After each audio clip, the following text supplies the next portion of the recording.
Bueno, vamos al mensaje de hoy. Yo les voy a contar y les voy a leer el Salmo 63. El Salmo 63 fue escrito por el rey David cuando todavía no era rey. Y cuando usted lee el Salmo 63 sin saber qué estaba viviendo David, usted piensa y cree que David estaba, mejor dicho, el super requete contra, ungido, bendecido, enriquecido. Usted piensa que David estaba sin problemas. Yo quiero leerlo y una vez leído le voy a explicar cómo estaba David en el momento en que hace ese cántico, porque era un cántico, era una canción, era compositor de letras, y él compuso ese salmo que de pronto, y vuelvo y digo porque es importante entender, cuando leemos un salmo parece que fuera cualquier cosa menos una canción, pero en su original, en el hebreo, pues en ese idioma se procuraron en que fuera una canción. Lo que pasa es que a mí sí me gustaría que personas que supieran hebreo y que fueran compositores, cantantes, hicieran la traducción no como una letra, sino como la canción que es, ¿sí? Y se vería tan lindo los salmos porque ahí sí los veríamos como una canción. Entonces quiero leer el Salmo 63, dice: Dios mío, tú eres mi Dios. Con ansias te busco desde que amanece, como quien busca una fuente en el más ardiente desierto. Quiero verte en tu santuario y contemplar tu poder y tu grandeza.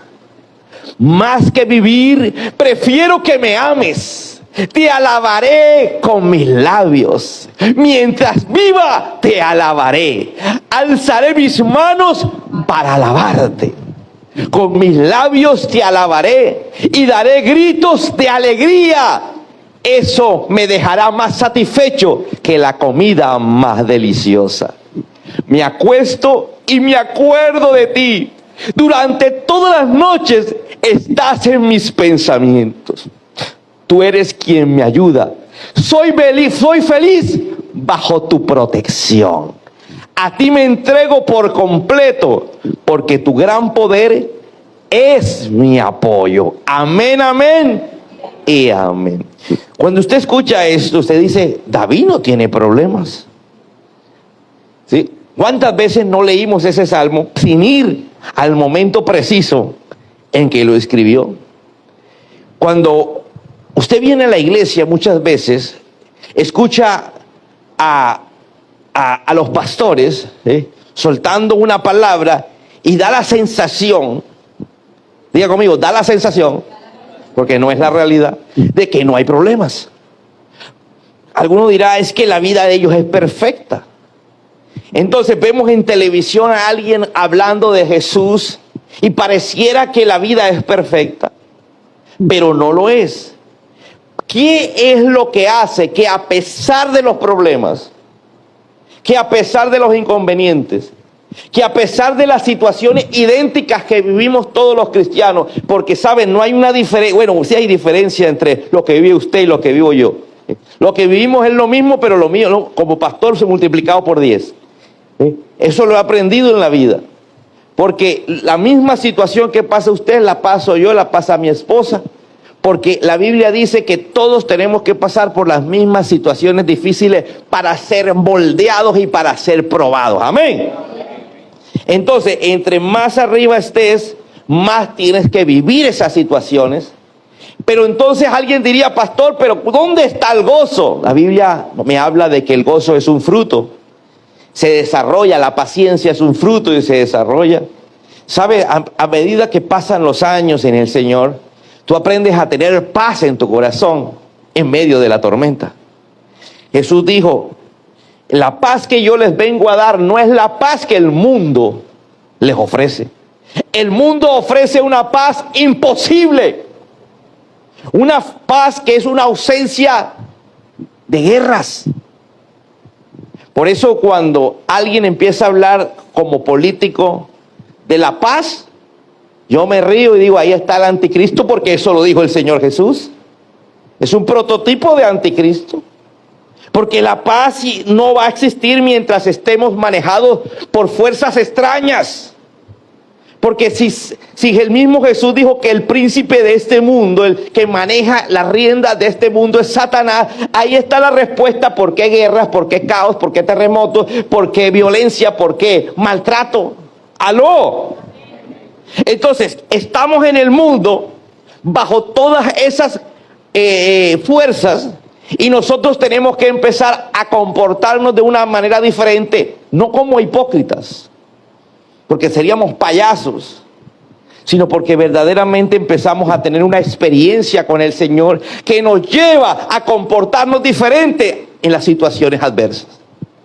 Entonces leímos el Salmo 63, un cántico donde cualquiera de ustedes dice: qué tremendo David, estaba en la gloria. Vamos a ver, él habló de: en la noche cuando estoy dormido me acuerdo de ti. Cualquiera se acordaría, dices tú, en una cama confortable. Pero yo me pregunto, ¿cómo sería una cama en el desierto? En ese momento David estaba en pleno desierto. En ese momento David estaba escondido con su ejército, un ejército que tenía algún tiempo, que era gente que tenía una característica. Eso lo dice en Primera de Samuel capítulo 22, que vinieron a él a buscarlo 400 hombres desempleados, amargados y afligidos. Y si usted ve la característica: amargados, endeudados y afligidos, e hicieron a David jefe de ellos. Y David los convirtió en los 400 hombres de guerra, en 400 valientes.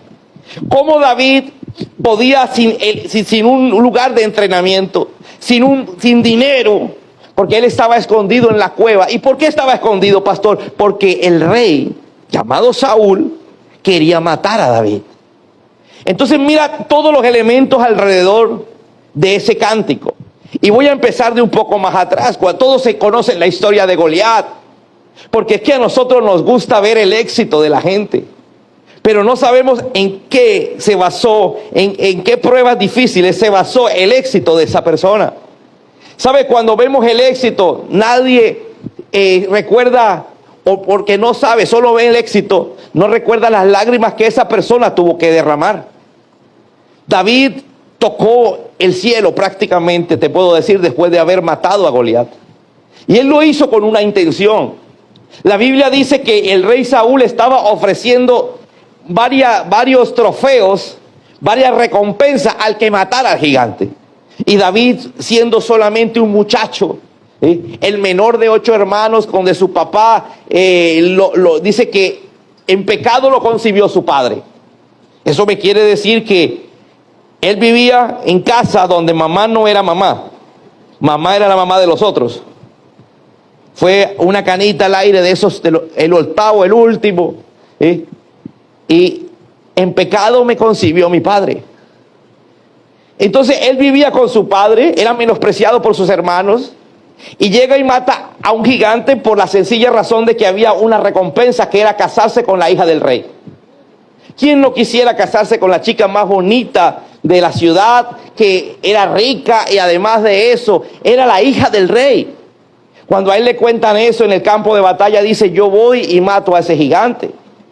Él dice que lo colmarán de bienes. Imagínate, él era un muchacho que cuidaba ovejas y el trabajo que tenía era con su papá. Generalmente un papá no le va a pagar al hijo. Al extraño le paga lo que es, pero al hijo no. Él quería matar al gigante. Entonces lo iban a colmar de riqueza, lo iban a colmar de honores, e iban a exonerar a la familia de impuestos. Oye, esa está mejor que cualquier promesa política que hayamos escuchado. Imagínate usted sin impuestos. No SOAT, no impuesto predial. Llega al supermercado, no IVA. Llega a la tienda a comprar cualquier cosa de electrodomésticos, no IVA. No impuesto vehicular, no impuesto. Esa era una de las propuestas para David. Y David alcanzó todo eso al matar al gigante. Se fue a vivir al palacio, era ahora el yerno del rey. Pero las cosas cambian, diga conmigo, las cosas cambian. Dios decía que David tenía el corazón conforme al corazón de Dios, pero había que probar el corazón de David. Usted como creyente tiene que ser probado.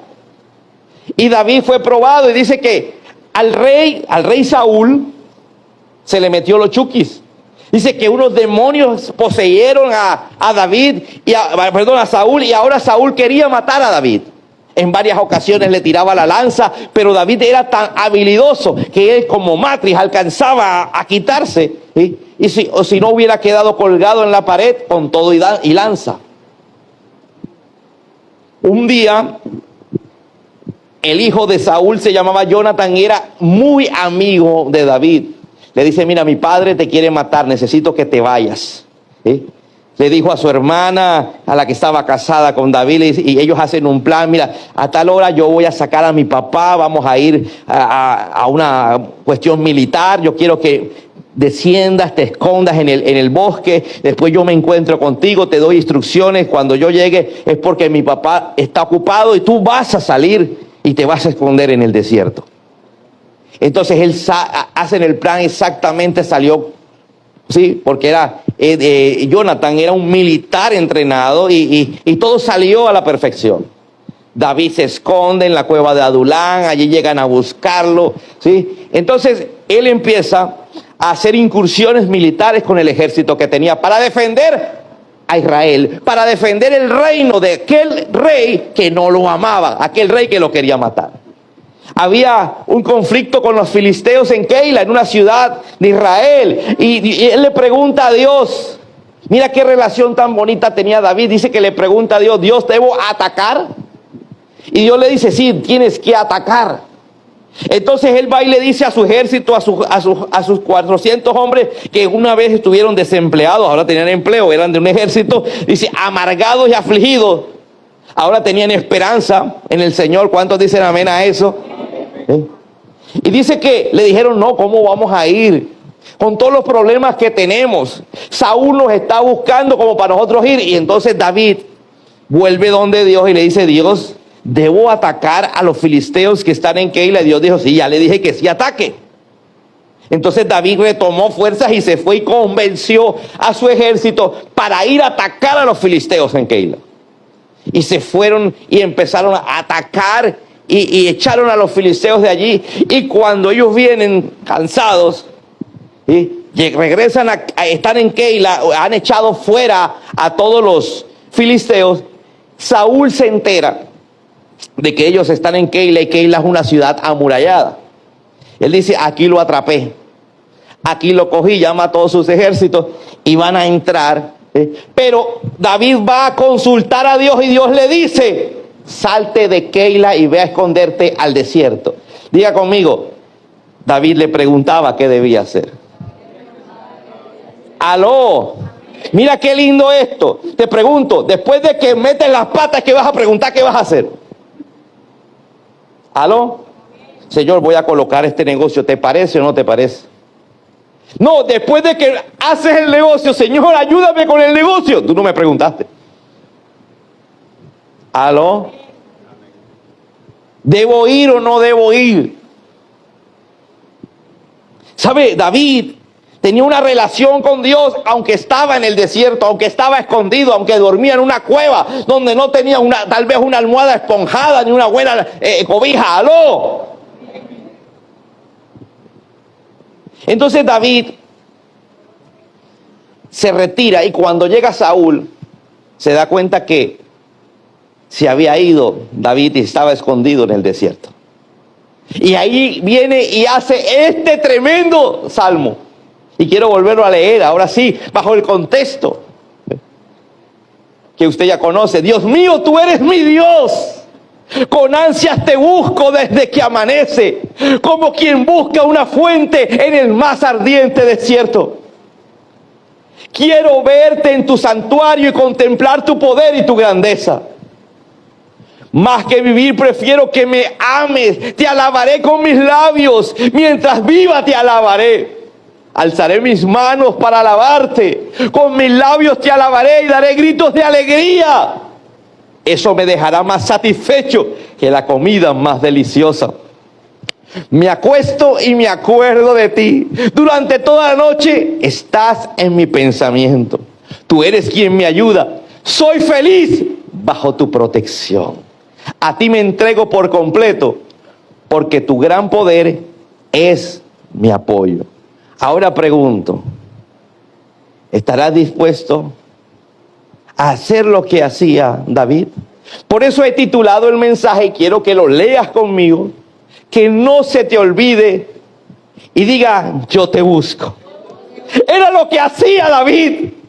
Por eso David, a pesar de, vivía contento, vivía en paz, estaba en guerra, pero tenía paz. Estaba en conflicto, pero vivía feliz.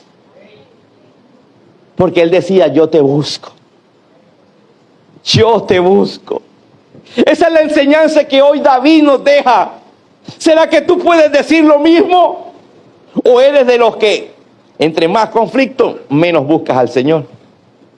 Todos los problemas le echas la culpa a Dios en lugar de buscar a Dios para sentirte bien. ¿Aló? Yo te busco, le decía David. Temprano te buscaré. Mis labios te alabarán. Mira lo que hacía David.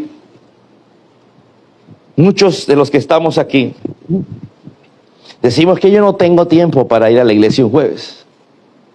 Yo quiero contarte algo que escuché y lo compartí con algunos, una parte, con algunos líderes de un misionero americano.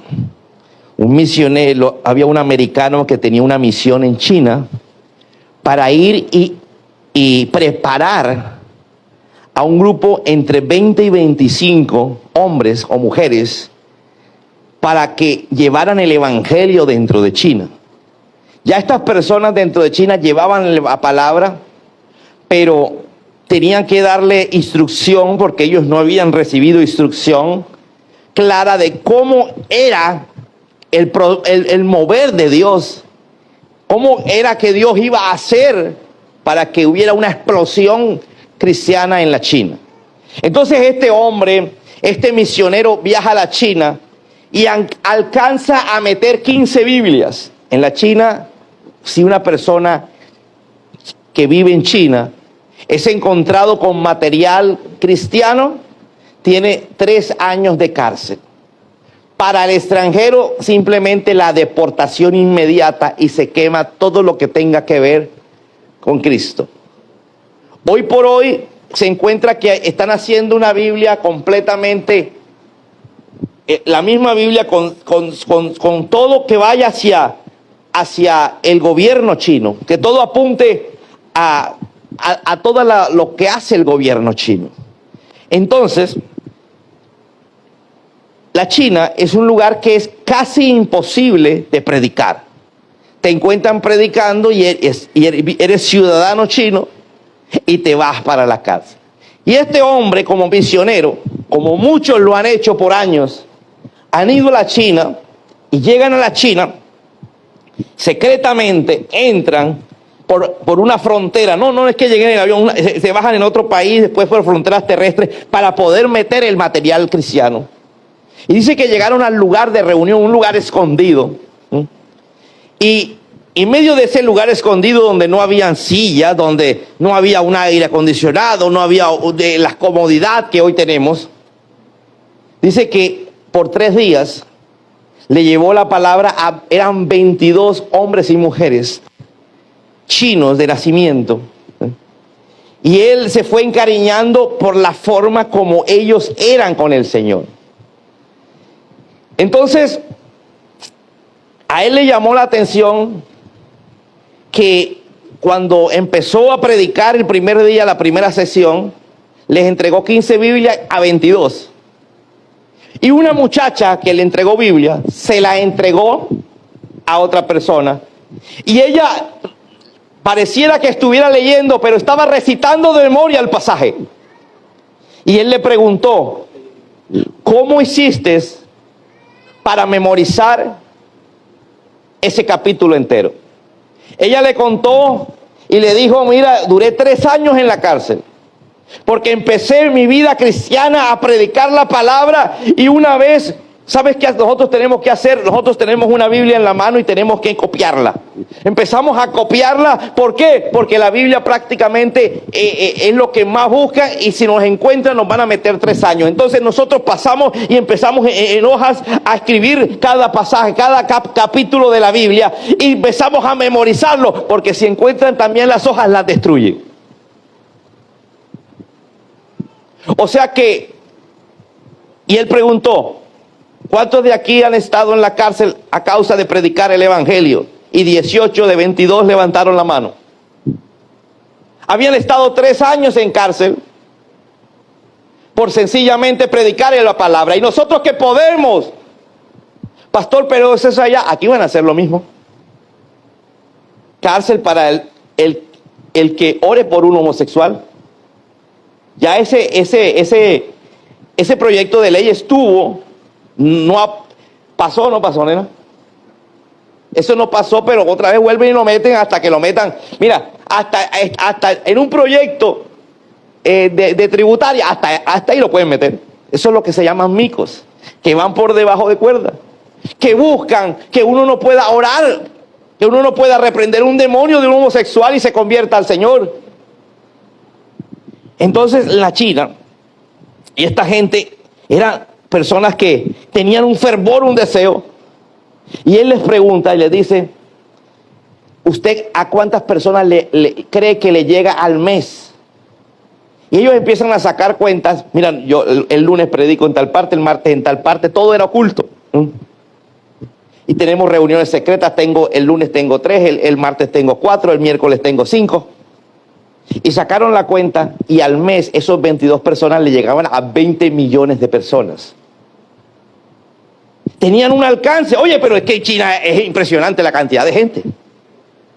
Le llegaban a 20 millones de personas y él estaba entrenando a esta gente que ya había trabajado sin entrenamiento. Y él dice que es el tema que me llamó la atención. Él dice que el tercer día, después de haber terminado, dice, bueno, ya llegó, todo llega a su fin, pero quiero hacer una oración por ustedes. ¿Por qué quiere que ore? Y la voz general fue, queremos que usted ore para que nosotros tengamos una iglesia como en América. Porque en América sí se pueden congregar libremente, porque en América sí se puede hacer iglesia. Y el pastor por un momento puso a pensar y dijo, no, yo no voy a orar por eso. Y ellos quedaron asombrados. ¿Y por qué no va a orar por eso? Sencillo. Porque es que en América, si una persona para venir a escuchar la palabra del Señor tuviera que andar 14 horas para poder llegar a la iglesia, no fuera. Y ustedes me contaron que para llegar a este sitio duraron más de 14 horas para llegar a este lugar. Si eso pasara en América, la gente no asiste. ¿Por qué me queda tan lejos la iglesia? Por eso no voy a orar por ustedes. ¿Y saben por qué más no voy a orar por ustedes? Por eso, porque es que en América nosotros duramos aquí todo el día, durante 3 días. Allá después de 40 minutos ya están cansados, aburridos y están que se van. Porque en América la gente como dice que hora y media, yo no me aguanto, mejor llego 20 minutos tarde, 30 minutos después de la alabanza, para apenas coger 40 minutos. Por eso no voy a orar por ustedes. Porque lo que ustedes tienen es pasión, lo que ustedes tienen es fuego. ¿Y sabe por qué más no voy a orar por ustedes? Porque si uno en América le dice vamos a aprendernos un versículo, la gente chistea, pero ustedes se aprenden los capítulos enteros en su corazón. ¿Por qué? Porque les queman las Biblias. Porque si en América prohibieran hablar de Cristo y los metieran preso, la gente se alejaría de las iglesias. Pero a ustedes no les importa eso. Ustedes van en secreto, se esconden y buscan la manera de alabar al Señor. ¿Sabes? David lo buscaban para matarlo, escondido, alababa al Señor, les predicaba a su gente, mantenía el fuego encendido en su gente. ¿Y todo por qué? Porque él buscaba al Señor.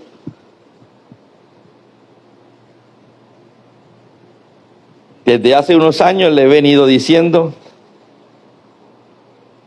Nosotros no, como pastores, a mí me gustaría decir, vienen tiempos buenos, pero para la iglesia vienen tiempos difíciles. Para la iglesia vienen tiempos bien difíciles, donde el enemigo ha hecho estrategias para que la gente ni busque al Señor.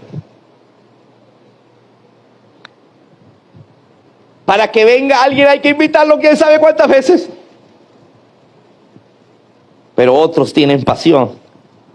David tenía pasión. Yo no sé cuántos quieren vivir en la eternidad, pero mientras llega la eternidad, viven con paz y alegría en medio del conflicto, como vivía David. ¿Cuántos dicen amén a eso?